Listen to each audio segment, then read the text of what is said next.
who will be sharing his insights with us. Dr. Nitzberg is currently an executive director of the Center for Human Compatible AI at UC Berkeley, as well as head of strategic outreach for Berkeley AI Research. In industry, he has built technology ventures applying AI in healthcare, finance, education, and development aid. He has worked at Bell Laboratories, Microsoft, and Amazon, and developed and run diverse programs in industry and academia. Mark, it's great to see you in China again. The stage is all yours.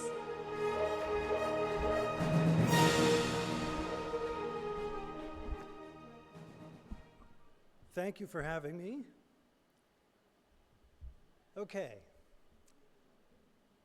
I am first and foremost a computer scientist, and I have been asked to give an overview of the US approach to AI regulation. And so I ask you to fasten your seatbelts because this is the first time I'm taking these ideas for a spin. I always remind myself of the extreme scale of our present situation with artificial intelligence. It is the largest, most capable general purpose digital system ever, and we deliver it on the largest connected technology ecosystem ever, and it's serviced by the largest commercial enterprises ever in history. And at least in the United States, the artificial intelligence has almost no regulation at all. And this is nonetheless integrated into nearly every human activity in every sector.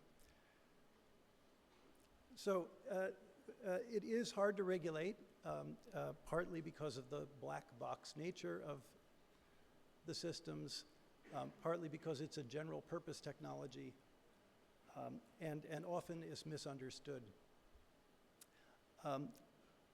So is there a US approach to AI regulation? I would say that we share with many states some sovereign objectives.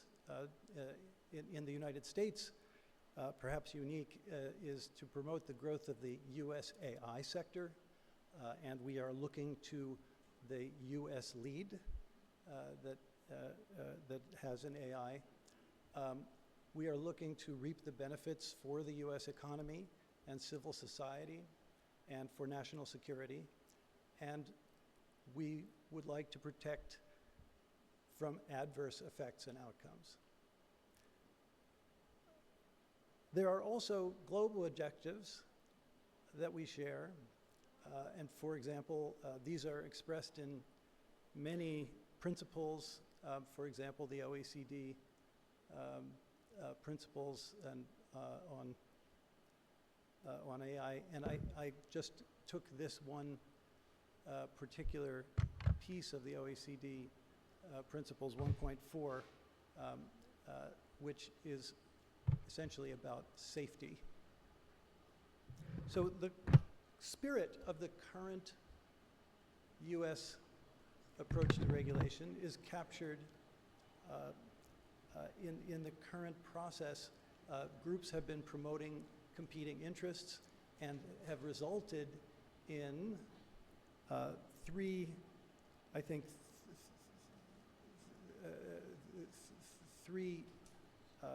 sets of potential laws. One is the executive order from October of last year, and that tends to target large models and guides the federal agencies, the existing federal agencies. And then there is a roadmap, the so-called Schumer roadmap that came in May of this year, and that is weighing the promise of AI against the effect on jobs and laws and defense and doom, as he says. And then in California, some of our regulation is coming from the states.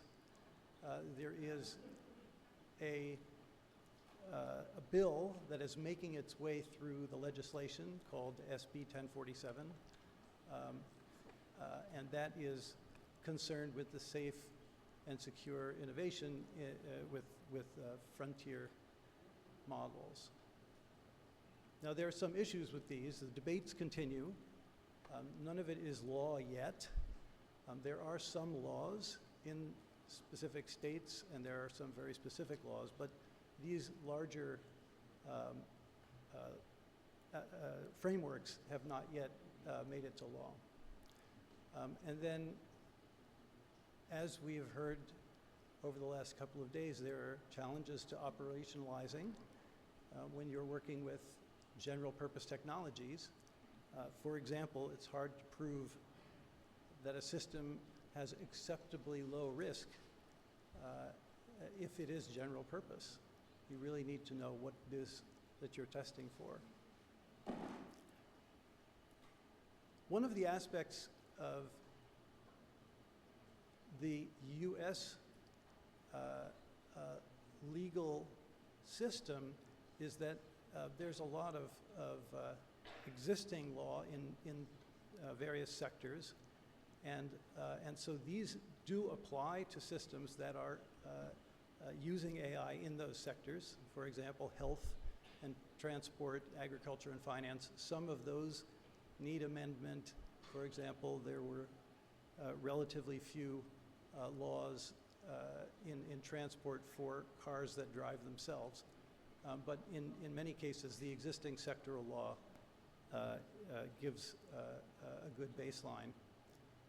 And then there are laws that concern the just distribution of burdens and benefits, for example, in hiring and creditworthiness that cut across sectors. Another thing about the US is that we tend to occasionally have some litigation, you may have heard, and this may be a situation in which litigation creating laws actually works out. So in the case of IP, for example, intellectual property,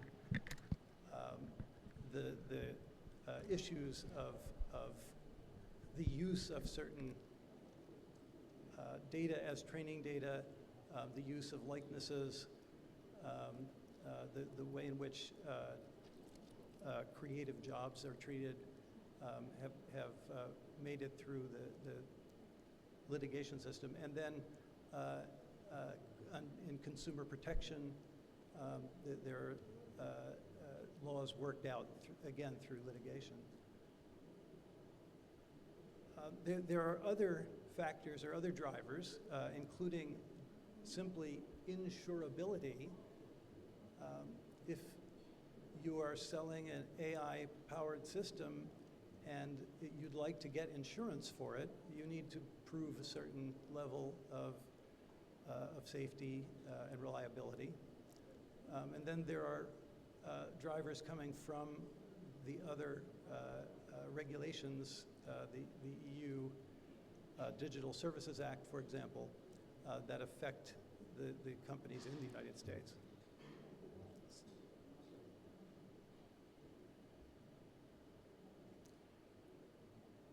I'd like to take a couple of minutes just to talk about some of the misconceptions, and I will remind you that unlike Dr. He, I am not actually representing my country. I'm speaking for myself, but I believe that there is a misconception that regulation is a significant barrier to innovation. I believe that done right, if we are attending to safety, then it's simply a necessary guideline. This is the case with many other technologies, and I think it's no different here. I also think that often capability is confused with safety. I think that as you see systems become more capable, that does not equate necessarily with immediate or a direct correlation with the issue of safety. And then I think there's sometimes a confusion between what we call the red lines and the idea of asking developers to pause development on more powerful systems. That is not a red line. It's a different concept altogether.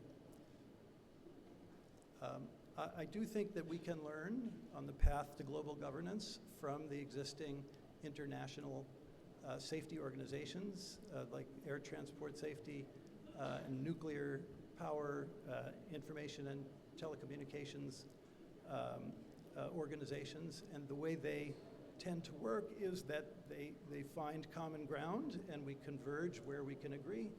And then where we can't agree, we either seek some sort of generalized agreement or simply leave it to the states in those areas.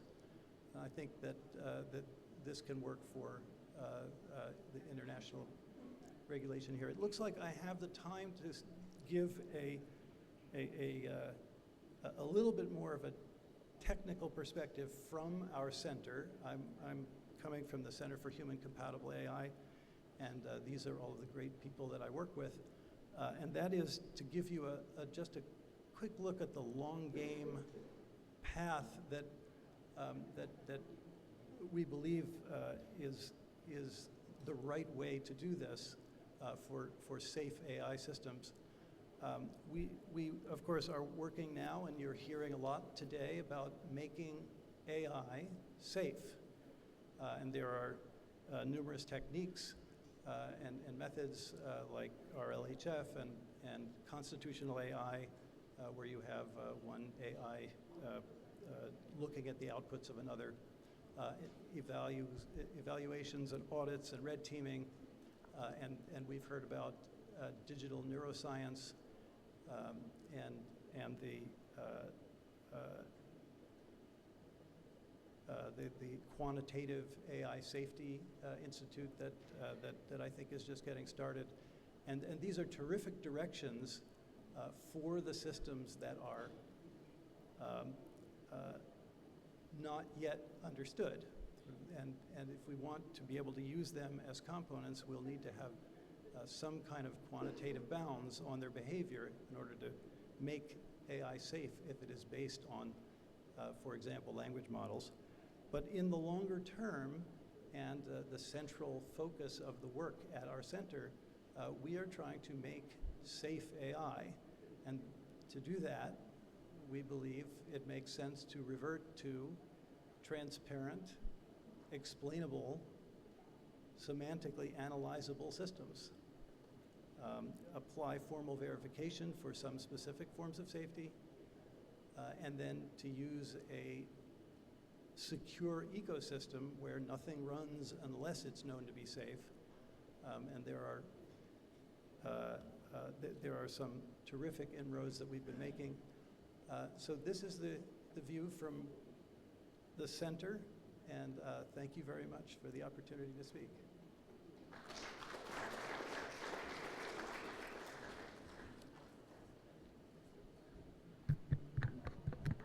Thank you so much, Mark. Please remain on stage and prepare to be